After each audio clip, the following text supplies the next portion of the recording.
पुढची महत्त्वाची बातमी आपण पाहूयात। राज्यात गेल्या 5 वर्षांमध्ये विजेच्या धक्क्याने 6,848 जणांचा मृत्यू झाला। 5 वर्षात 20 कोटी 54 लाख रुपयांची नुकसान भरपाई देण्यात आली। मुख्यमंत्री फडणवीसांनी विधानसभेत लेखी उत्तर दिले आहे। माननीय अध्यक्ष महोदय, मुळामध्ये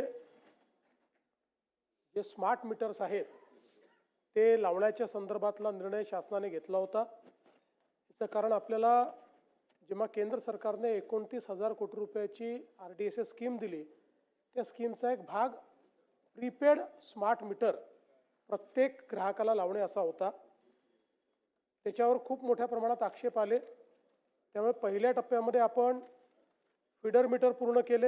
आतापर्यंत जे काही स्मार्ट मीटर लागले, 5 कंपन्या ते मीटर लावतात वेगवेगळ्या, त्या कंपन्यांमध्ये आतापर्यंत 1% देखील कमी फॉल्ट निघालेला आहे। 1% देखील कमी।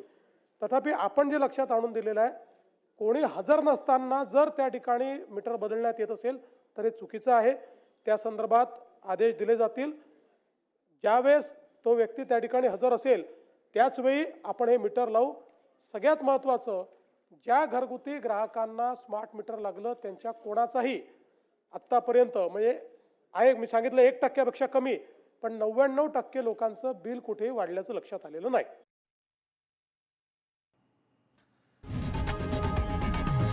लोकशाही मराठी ऐका, पहा, जागरूक रहा।